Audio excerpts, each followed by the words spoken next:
1. We have one brain, one body, and one life.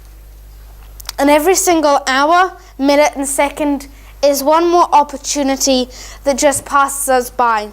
One less moment in time for us to live. And love is the cure to a cold, or a virus, or even a broken bone. We all know the saying, sticks and stones may break my bones, but words will never ever hurt me. But they do. Words do hurt, and in many ways words are the one thing in many of our lives that do hurt. Because a bruise from a fall will fade, but words will stay, going over and over and over again in your head. And for people walking on by, waving at you day after day, they will notice a cough or a cold or even a chronic illness, but they won't see those words going over and over and over again, affecting your one life day in, day out. There was a girl in the US that wasn't the most popular in her school. She didn't have many friends. She wasn't very good at anything according to her teachers and peers, apart from art. And she's an only child. Her parents aren't much help. They argue all the time. One day she went to school just to get bullied and teased one more day. And once, when she was walking home, she could not face another day. So she ended her life.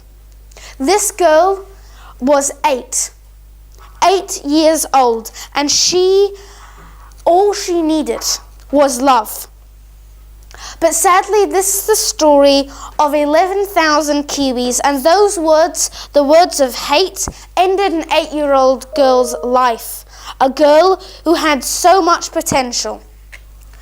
Article 3 in the Universal Declaration of Human Rights states that every human, no matter their color of skin, religious beliefs or values, or even their background, deserves the right to a full life, liberty and personal security. So what happened to the Universal Declaration of Rights? What happened to letting every Kiwi from 0 to 100 and beyond live life to the full? But the one thing that is similar between physical and mental health is that if you live in a cold, damp, moldy home, you're going to get a cold.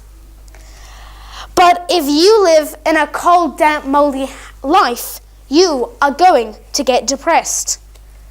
So how do we stop this ever happening again and help those people who need our help? It's one word: love.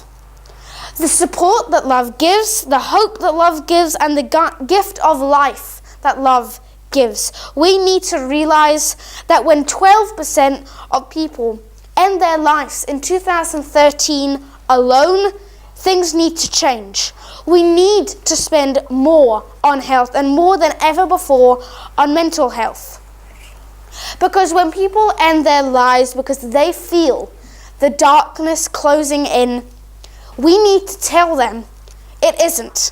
And we need to be the light that drowns out that dark. We need to talk to them, help them, and love them, because every single person in our country deserves to live their one life to the full. And remember, love and words is the answer, because love is the one cure to the dark.